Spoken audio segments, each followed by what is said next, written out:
Today is Mashujaa Day, but it is a very strange Mashujaa Day because we are not celebrating as one country. Yeah, because we are two separate, very different functions. Yeah, in Nairobi, President Uhuru Kenyatta led a section of Kenyans to celebrate Mashujaa Day at Uhuru Park, and his speech was same old, same old. Yeah, elections must be held. Those who try and stop the elections, blah blah blah blah blah. Yeah, in Bondo, NASA leader Raila Odinga presided over a mass funeral, yeah, of 3 victims of police brutality who have been killed by the police. Okay. Now, the official position of the government until a few days ago was that nobody had been killed. Yeah.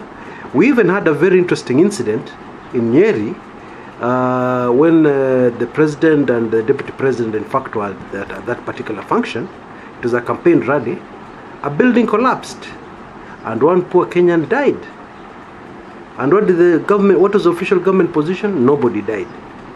Okay. It only took a recent message of condolences for Kenyans to realize, wow, somebody actually died. Yeah. That's the government we have in Kenya today. It's a government of lies. And if you can't trust your government, who can you trust, really? Now, Raila said something very important in Bondo. He said a lot of things, but there's one thing which to me really touched me. Yeah, and is extremely important for all of us. Okay? Now, I'm sure most of you will not like it. Okay? But it is the truth, and I believe all of us must embrace it. Okay. Now, he advised the people, in fact he pleaded with the people and told them that they have different tribes within the Nyanza area, within the Luo Nyanza. Yes, they have Kikuyus who are carpenters, they have Kikuyus doing various things, and he pleaded with the people, do not harm those people. Whatever happens, do not harm those people. Yeah, he emphasized that is against the government of Uhuru. He's not against Kikuyus. Okay?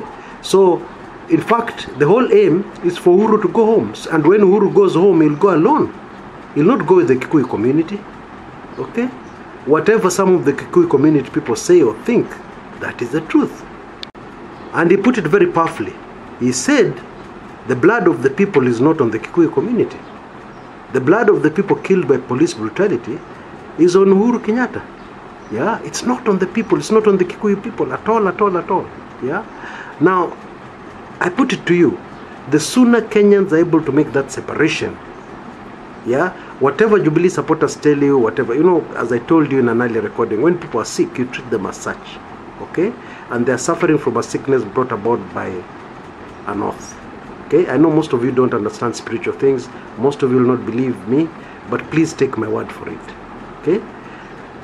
I believe this is a spirit we should carry going forward. You do not harm your fellow Kenyan because of a leader. Yeah? The problem has come from that leader. It is not the Kikuyu who ordered police to shoot people. Yeah? That order came from Uhuru Kenyatta's government. And therefore the people responsible are only Uhuru Kenyatta's government. If you go and harm your fellow person, then you're worse than that government we're fighting, because you're taking the law into your own hands and you're harming an innocent person. Yeah, the police killed innocent people. Now you also want to go and harm innocent people. Not acceptable. Okay?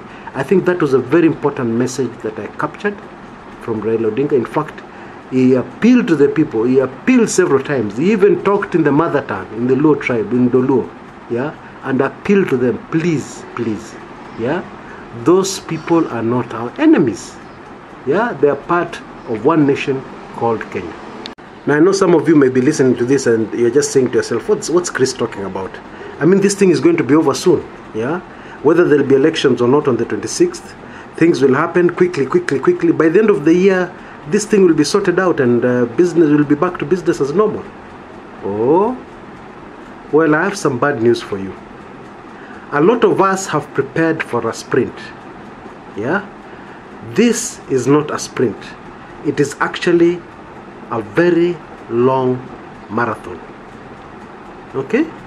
What am I saying? I'm saying the dark day which Kenya has entered, yeah, which you're already in, is not going to take a short time. Okay, it is going to be there for some time. Okay, before we get out of this dark day, a lot of things have to happen. Okay, and it will take some time. Now, why am I saying this? Number one, the people, men and women of God, whom I believe have received a word from God, whom I believe have been spoken to by God, yeah, all of them seem to say that this thing is not a sprint, it's a marathon. A lot of things will happen. It's going to be a long day. Yeah, that's what they all say. Yeah. Secondly, number two, let's just now come back to political analysis.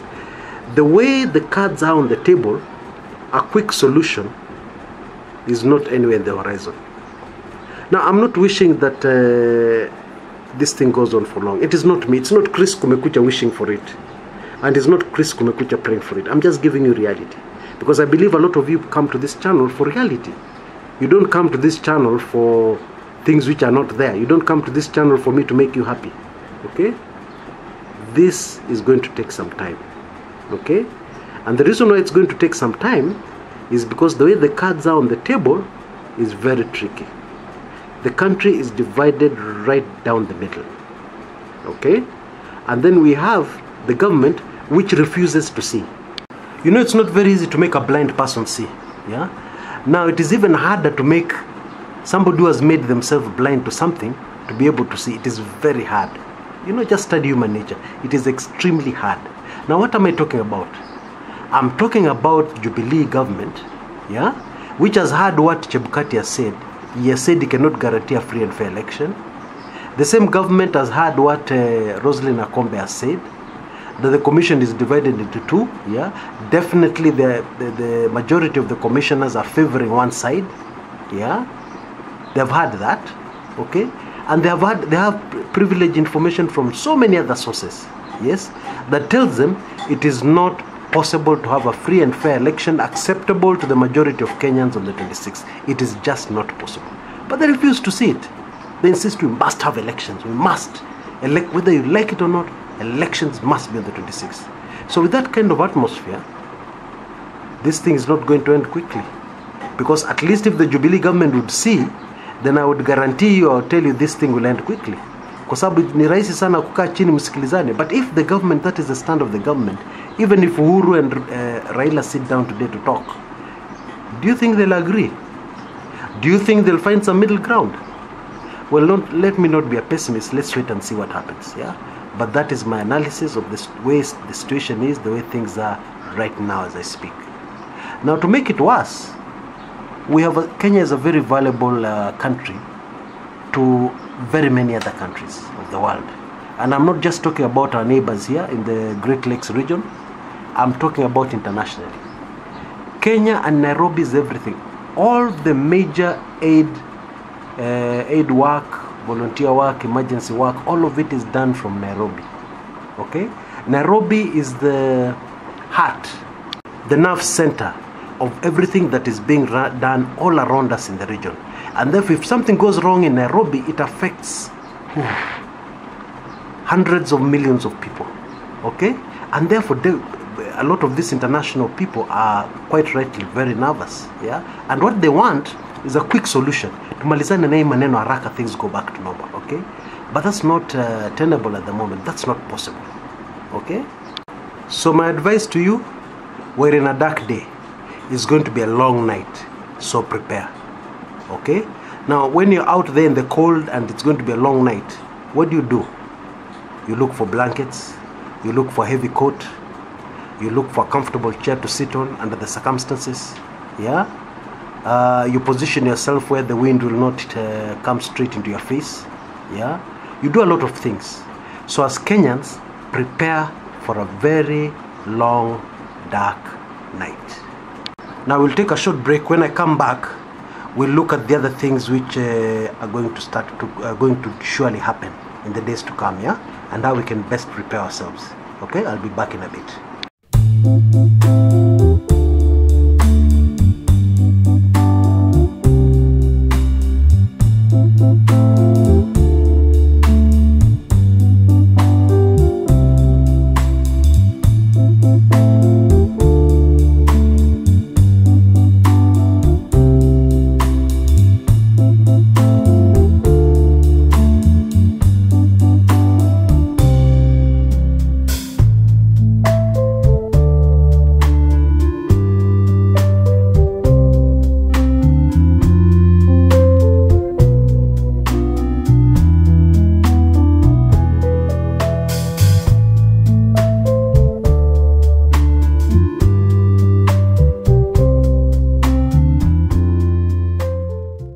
Welcome back.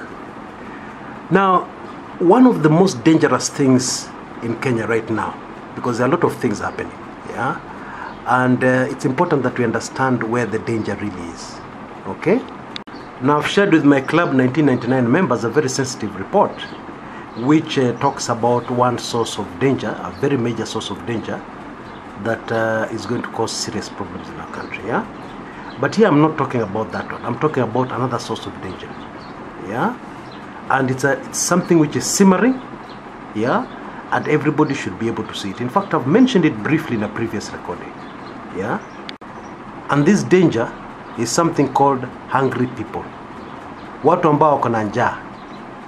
Okay. Now, chances are that you're sitting in a very comfortable apartment somewhere in Europe or the US, yeah. Of course, you have your own problems. Yeah, but you eat when you want. In fact, the problem in most of these other places is that you want to control your eating. So the problem is not food. Yeah, the problem is limiting your eating. Yeah, that's the truth. Yeah, modern living, that's how it goes. Yeah. Anyway, it doesn't matter what side of the political divide you're on, but then you look at Kenya and you say, hey, kwani how stupid are these guys? Yeah, they know police are shooting to kill. Then why demonstrate? Si ukae tu kwa nyumba yako. Yeah, these people are very stupid. Okay, let me educate you a bit. Okay, there's something called a hungry person, and a hungry person has got absolutely nothing to lose. In fact, a hungry person is not even scared of death. Now, I know that might be a bit difficult to take in, eh? So let me just tell you something you might not know. Just do an experiment. I know most of you are not able to, but just do an experiment. Try and go without food for not even a long time. Try and go without food for 2 days.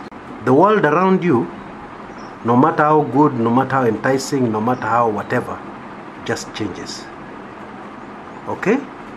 Now, I was once upon a time, I was involved in a fast of a number of days. Yeah, I shall not mention it here because this is not about me. But it was quite a number of days. And I experienced firsthand what happens to the body, what happens to your spirit, what happens to your thinking. Okay? Number 2, I've also been in experiences in this life, yeah, because I'm not a young man. I've also been in experiences in this life where I've been down and out. Okay?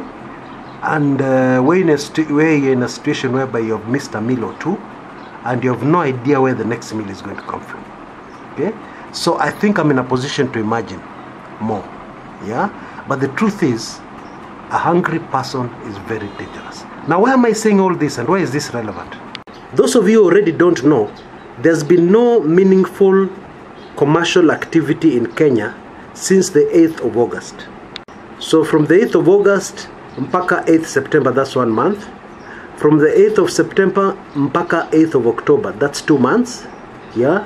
And today the date is 20th. We're going to the 3rd month without any meaningful commercial activity. Okay? Now bear in mind that a lot of people who live in our major towns and cities live from hand to mouth. They depend on daily activity to put food on the table. They depend on daily activity to earn a living. Now it's very interesting, but the Jubilee government has already realized this. And that's why they have a very interesting commercial which has been airing on TV, whereby they're urging people to go and vote, so that we finish off this thing, so that life can go back to normal, yeah? Vote on the 26th, life goes back to normal. That's the message. And it's a powerful message. And whoever came up with the message was clever, yeah? They were clever, but they were not wise. I'll explain in a minute. The first thing is that the trust level of the ordinary people of Kenya towards the Jubilee government is below 0 at the moment. Okay? Why is it below 0?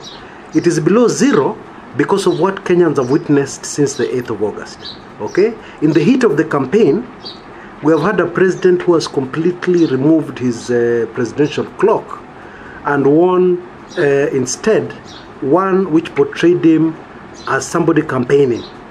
Yeah? And indeed, in his campaign has not really been presidential. Yeah? Excuse me, Jubilee supporters, but I'm just saying the truth.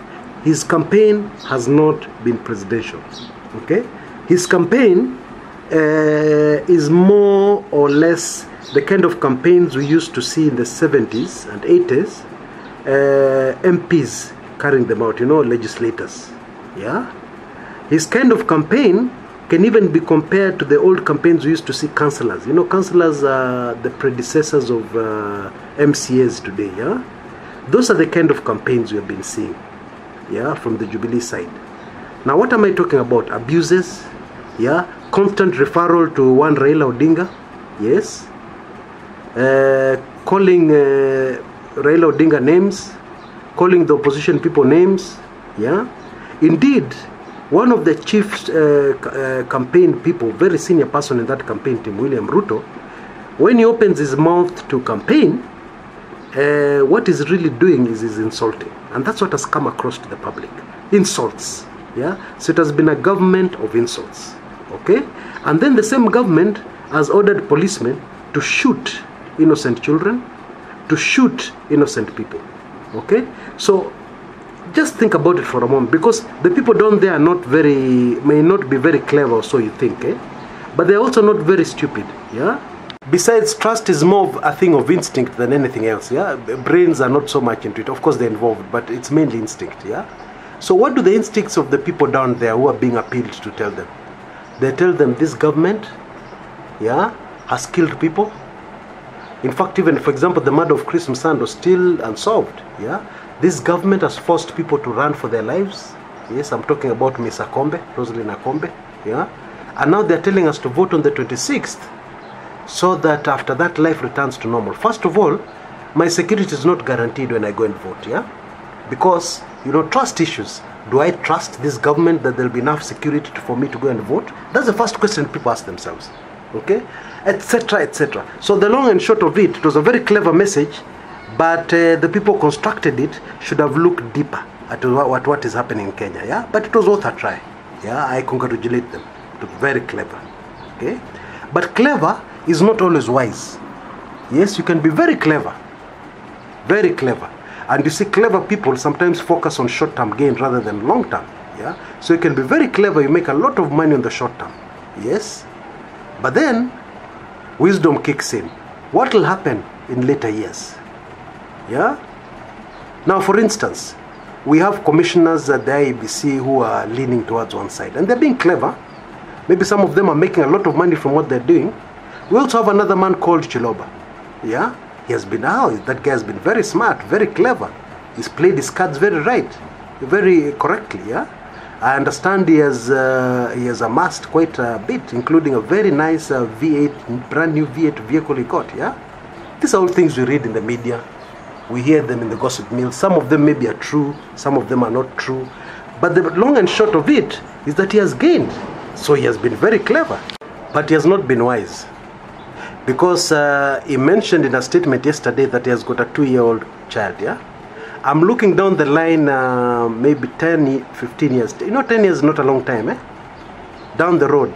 Yeah, when this child of his will go somewhere, and everybody will be asked to introduce themselves. Yeah, so let's imagine an imaginary situation. So this kid comes up and says, so these two kids are somewhere, and then somebody says, okay, I'd like everybody to introduce themselves. Okay. So this kid stands up and says, just imaginary, yeah? This kid stands up and says, my name is Stanley Maraga. Okay? Then people ask, which Maraga is that? Oh, my dad used to be the Chief Justice. What's the reaction of the room?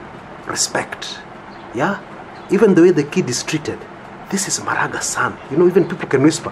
They can start looking at him to see if he has got wings in his back or something, That's human nature. Yeah? It's true story. I mean, it happens. That's human nature.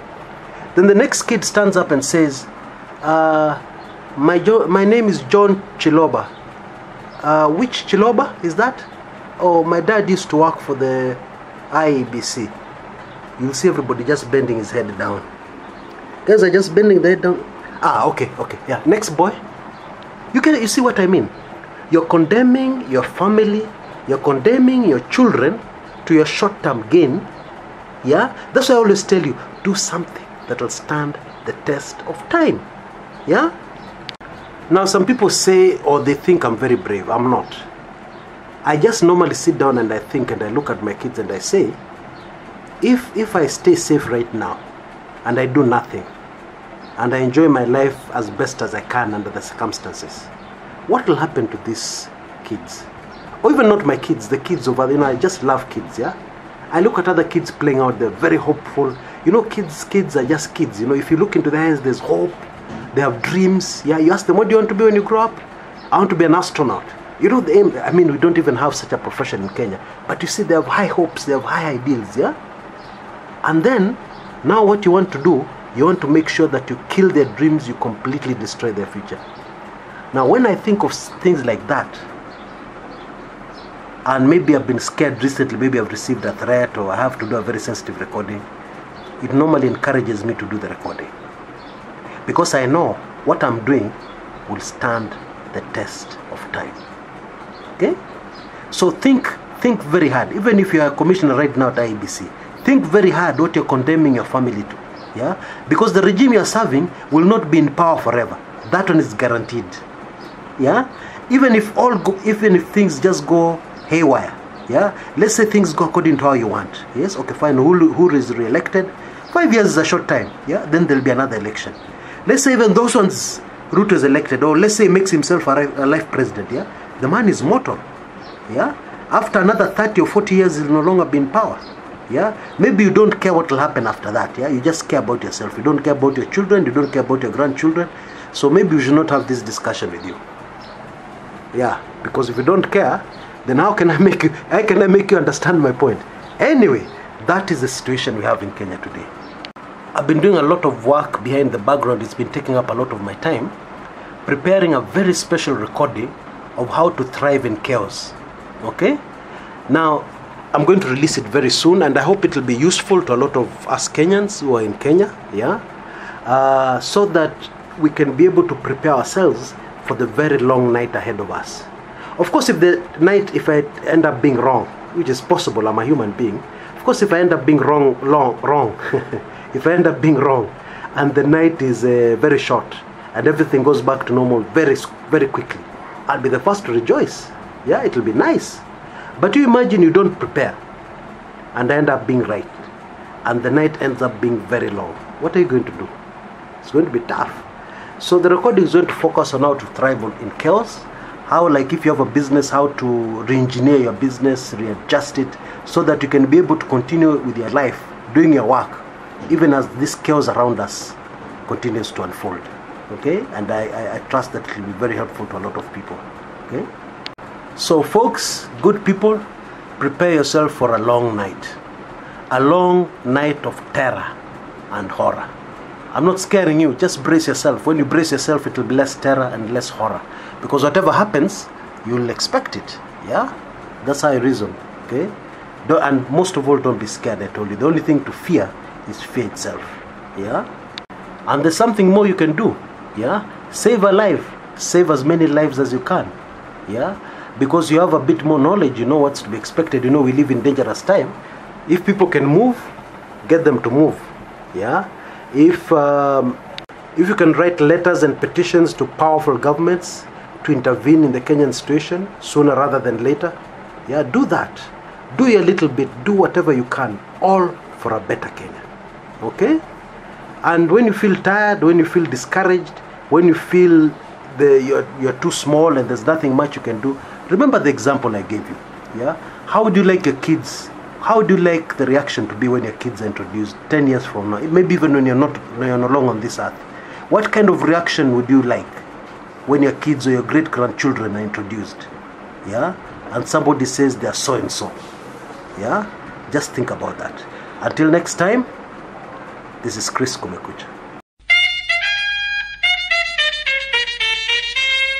Kenya inchi yangu, Kenya inchi yangu iliyo uhuru.